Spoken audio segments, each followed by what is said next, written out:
What was that? Part of me says it's probably nothing, but the other much louder, annoyingly aggressive part of my brain is sure that I'm like seconds away from death and is no longer able to take a full breath. Oh, it was just the wind? Okay, not that big of a deal.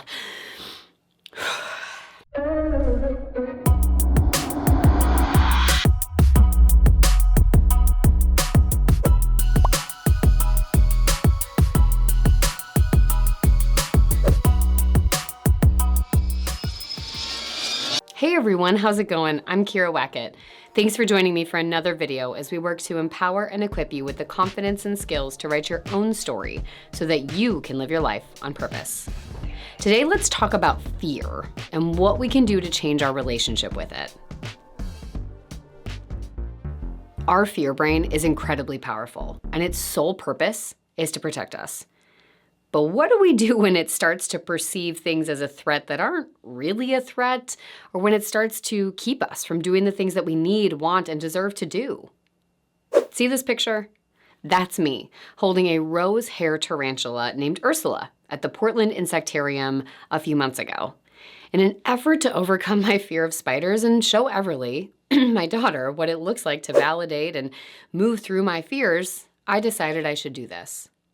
What you can't see is the terror running down my back, like the shiver you feel when someone scrapes their nails on a blackboard. So why am I scared? Because I've been conditioned to see spiders as terrifying. I don't know where that came from. I've never had any bad run-ins with a spider. No bites that I know of, no attacks, no fights.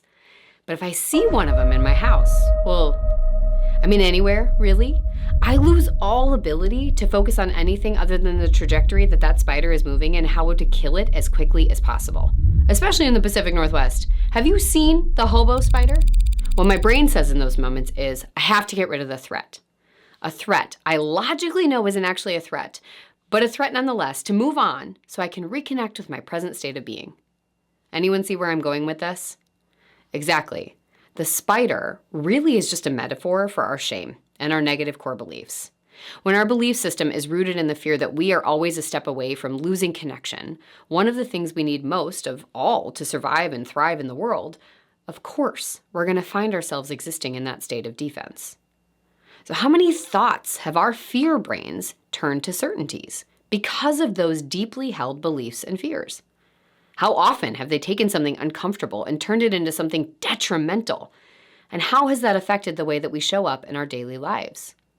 We avoid setting boundaries because the idea that we could disappoint someone or that they might be mad or angry at us has gone from slightly stressful to fears all-consuming. We continue to put ourselves last in relationships even though we're burnt out and we feel more alone than we would if we actually said something. Because the fear of rejection and judgment has gone from a 2 or a 3, maybe mildly uncomfortable and fleeting, to a 9 or a 10, grossly over-exaggerating the outcome based on the 0.0000001% chance our fear brain has really any idea of how a circumstance or consequence in our real life is going to play out. We stay in unfulfilling relationships because the fear of being alone has expanded to become one of the worst fears imaginable. We stay on the conveyor belt of conformity because we believe being miserable but a part of something is better than being ourselves and risking rejection and isolation. We don't take risks because the possibility of failure has become certainty. So we resolve ourselves to this notion of, I'm fine.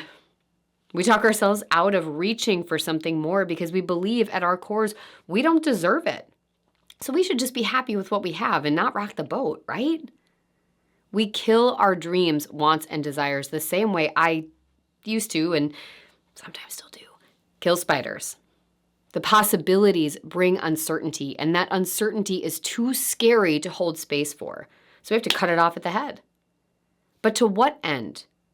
Now that's rhetorical, since we all know the end is burnout, resentment, loneliness, and a deeply compounded shame narrative that feels like a weight, keeping you pressed to the floor and with no option but to stay the course.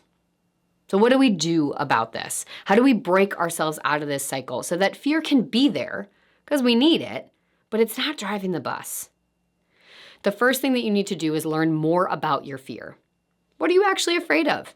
And how can you differentiate between possibility and certainty? We need to explore the roots of our fears. What are we fearful of and why? What consequences have become tethered to you caring for yourself or choosing you or setting a boundary? And what are they founded on? 2, we need to learn to differentiate from short-term and long-term distress.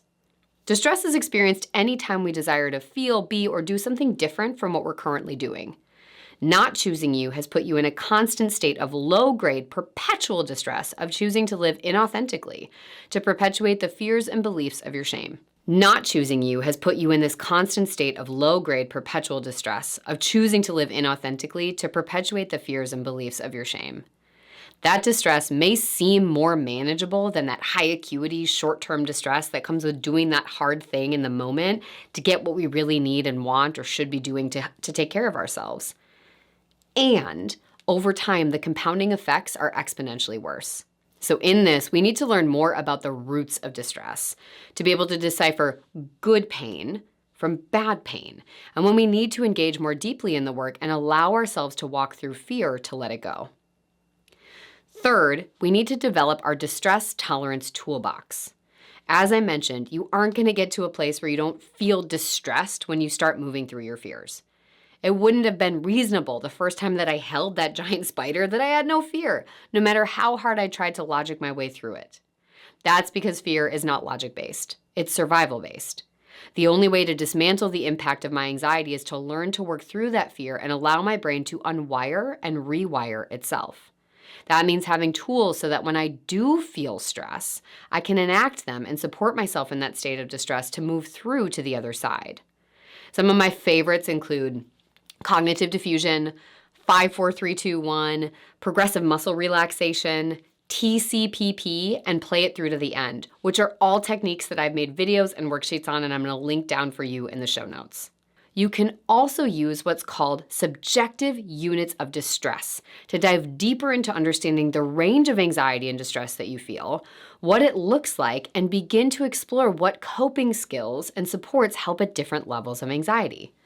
So for example, something that may work for me when I'm at a 3 out of 10 is probably not going to work when I'm at a 7 out of 10. And knowing what helps in the moment and given my current state of pain or anxiety can be incredibly helpful. I'm going to also make sure that I include a link to both a video and a handout that I made on that as well. So as you're going through all of these different techniques, I want you to just remind yourself that fear is here to support us, to keep us alive. It's got an incredibly important job. It just really wasn't built to exist in a world where it feels like possibility is endless and rejection feels certain. We're just kind of waiting to figure out when. We need to help it come down from that state and place. We need to help it remember that we still need it.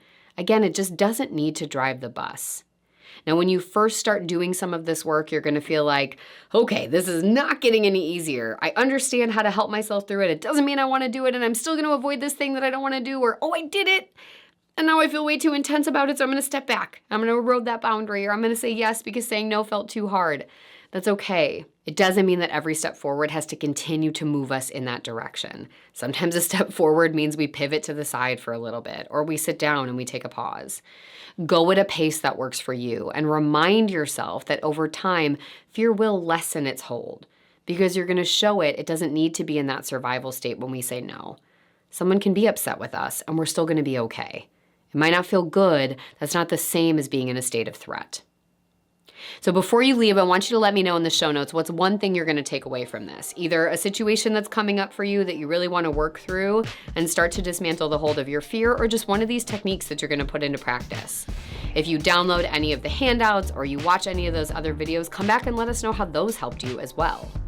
And when you get into the show notes to grab all of those different resources that I shared, be sure to also click that link to get on my email list so that you can get exclusive content and discounts that I don't share anywhere else, and you can stay in the know on everything that I'm doing with Adversity Rising.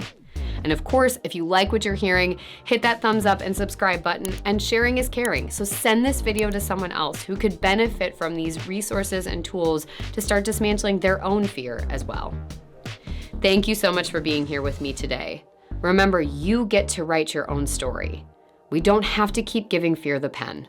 So let's work together one step at a time and let's get that pen back. See you next time.